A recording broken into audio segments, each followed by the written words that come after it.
lagi secara hati nurani saya menyesal sekali, saya mohon maaf sekali, tapi saya tidak punya daya karena semua itu aspirasi dari warga dan saya hanya berkewajiban untuk berkoordinasi kepada perangkat desa saja Pak. Mungkin sebenarnya seperti itu. Sekali lagi saya mohon maaf sekali lagi.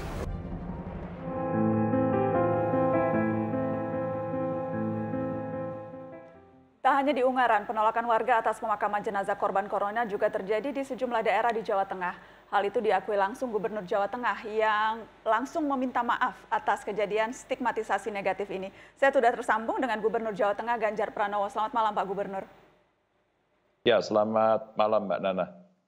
Mas Ganjar, saya melihat video yang langsung Anda buat di Instagram meminta maaf kepada keluarga almarhumah Nuria Kurniasi, serta Anda juga menghimbau warga Jawa Tengah untuk tidak lagi melakukan itu. Ini betul-betul menyentuh rasa kemanusiaan kita semua, Mas Ganjar. Bagaimana, Mas? Ya, sebenarnya yang mengemuka pertama dan kemudian viral kemana-mana itu yang Banyumas, Mbak. Ya. Di mana Pak Hussein, Pak Bupati itu ikut menggali, terus kemudian ikut menguburkan, begitu kan. Dia berdebat dengan sangat keras dengan masyarakat untuk bisa menjelaskan. Dan ternyata problem besarnya adalah masyarakat tidak mengetahui karena dia pikir ini si virus bisa jalan-jalan, kena air, terus kemudian di tanah itu juga dia akan menulari yang lain. Nah setelah itu memang persis sehari langsung ada respon dari beberapa kades, kalau tidak mau dimakamkan atau tidak boleh dimakamkan di tempat itu, kami siap kok desa kami untuk menampung dan kemudian semua orang berebut dan hari ini menjadi pendidikan yang baik. Maka saya sungguh terkejut ketika kemudian muncul di Ungaran ini. Maka buat saya 2 kali yang saya dengar, ini menurut saya cukuplah begitu. Maka saya telepon lurah di Susukan, terus kemudian di Sewakul saya telepon, Pak Joko saya WA, terus kemudian kami coba komunikasi dan akhirnya kepolisian mengambil tindakan hukum soal ini agar publik tidak lagi melakukan tindakan yang seperti ini. Istilah kami orang Jawa itu natoniati Mbak ini. Ini sakitnya luar biasa. Ya, seperti yang tadi kita dengarkan juga penuturan Pak Joko. Cara yang paling efektif menurut Anda apa ya Pak Gubernur? Karena ini kan bukan sekali 2 kali dan di daerah-daerah lain pun ini terjadi. Sudahkah kita menemukan resep yang jitu untuk mengatasi ini? Hari ini yang diperlukan adalah sosialisasi. Pasca terjadinya kejadian penolakan di Banyumas, saya sampai membuat podcast pada 2 yang berkompeten. Menurut saya mereka ahli lah di bidangnya. Satu Dr. Ufa yang memang ahli epidemiologi yang bisa menjelaskan bagaimana ini menular atau tidak. Mbak Happy itu dokter di Undip, ahli virus, dia seorang virolog, juga menjelaskan bagaimana penularannya. Kiai Haji Faddolan saya minta fatwanya bagaimana menjelaskan ini kepada masyarakat, apa hukumnya orang merawat jenazah, menguburkan jenazah dari agama Islam. Kenapa kemudian kami lakukan itu? Karena publik kayaknya perlu diedukasi. Maka sampai dengan kejadian ini, kenapa kami cepat membuat vlog, terus kemudian menyampaikan, agar publik mengerti dan alhamdulillah kemudian itu menjadi satu respon yang rasanya baik, tapi nggak cukup Mbak, karena yang di desa-desa perlu tahu, maka saya menggerakkan kades, perangkat desa, ulama, tokoh agama, kiai kampung begitu untuk mereka bisa membantu menjelaskan bahwa ini nggak apa-apa, ini sudah diurus. Ya kejadian di Sewakul itu kan ada 2. Satu karena ada hoax, isu yang saat itu bicara lawang di sana saja ditolak kok di sini diterima.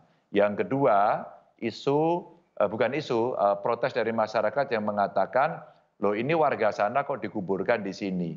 Maka langsung saya meminta protokol untuk pemakaman mulai dari rumah sakit sampai pilihan keluarga mau dimakamkan di pemakaman mana, itu harus ada komunikasi dengan masyarakat setempat agar tidak terjadi. Ini kemarin langsung Dinas Kesehatan saya minta untuk membuat protokol baru itu, menambahkan komunikasi dengan masyarakat. Dan ini kemudian menjadi bertambah miris karena spesifik yang terjadi di Ungaran adalah perawat yang justru merawat pasien yang kemudian akhirnya menjadi terinfeksi dan meninggal dunia. Saya membaca Anda sempat ada usulan untuk menggunakan Taman Makam Pahlawan untuk memakamkan dokter, tenaga medis, dan perawat yang meninggal dunia karena berjibaku merawat pasien-pasien COVID ini, Mas Ganjar? Mbak Nana, pertama saya melihat beberapa kasus, apakah itu dokter, ya perawat, ya tenaga medis lah ya, yang merawat langsung pasien COVID-19 kemudian dia tertular. Ini kan cerita jihad, ini kan cerita perang yang kemudian contaminated terus kemudian nyawanya sendiri harus diberikan. Tadi Mas Joko juga udah cerita bagaimana tidak bisa bertemu saat merawat orang-orang sakit ini, mereka harus memisahkan diri dari keluarga. Untuk apa? Saling melindungi orang-orang yang dicintainya. Maka pada saat itu saya mendapat informasi ini tergerak rasanya dan saya berdiskusi juga dengan para psikolog, dengan para dokter dari perguruan tinggi dan rasa-rasanya sama pikiran kita. Ya. Maka memberikan penghormatan, menjadikan dia seorang yang mendapatkan penghargaan dari negara menjadi penting. Baik. Menurut saya dia adalah pahlawan. Maka dengan kejadian beberapa penolakan, maka ada dua hal yang bisa kita dapat. Satu, memberikan penghormatan yang tinggi karena perangnya, karena jihadnya, karena pengorbanannya. Dan yang kedua, jangan sampai ada penolakan seperti ini. Maka Taman Makam Pahlawan menurut saya tempat yang baik. Ya saya paham, mungkin tidak semua itu setuju, tapi saya lakukan dan surat sudah saya kirimkan pada Presiden. Oke, saya ingin ke Ketua IDI, ada Dr. Daeng M. Fakih. Dr. Daeng, Anda dan teman-teman asosiasi yang lain sempat mengirimkan surat yang mengecam keras respon penolakan dari oknum di lokasi pemakaman. Betul-betul menurut Anda ini tindakan yang sama sekali tidak sesuai dengan moral dan kesusilaan. Apa yang bisa Anda gambarkan ke kami? Bagaimana suasana batin yang dialami teman-teman tenaga medis melihat kejadian ini, dokter? Ya, memang kita ada 6 organisasi profesi kesehatan yang bersama-sama kita terus mengamati dan memberikan bantuan kepada kawan-kawan petugas kesehatan di lapangan. Seperti diceritakan Pak Ganjar tadi dan Pak Joko, memang petugas kesehatan di lapangan itu dalam melakukan perawatan kepada saudara kita pasien COVID-19, memang banyak hal yang dilakukan. Tadi sampai tidak ketemu keluarganya, kemudian bersusah payah waktu pelayanan, mengorbankan waktu dan lain hal. Ya, miris bagi kami memang kemudian setelah mungkin sudah banyak ditolong gitu, banyak yang disembuhkan, kemudian kawan-kawan, saudara-saudara kita, waktu petugas kesehatan meninggal, kemudian terjadi penolakan. Kita memang merasa sangat sedih sebenarnya atas kejadian seperti itu. Oleh karena itu, ke depan kami berharap ya ini tidak terjadi lagi. Apa yang kami sampaikan, pernyataan bersama dengan 6 organisasi profesi kesehatan, ingin sekali menyadarkan semua pihak begitu, baik itu warga maupun petugas kesehatan maupun pihak-pihak terkait ya, terutama pemerintah.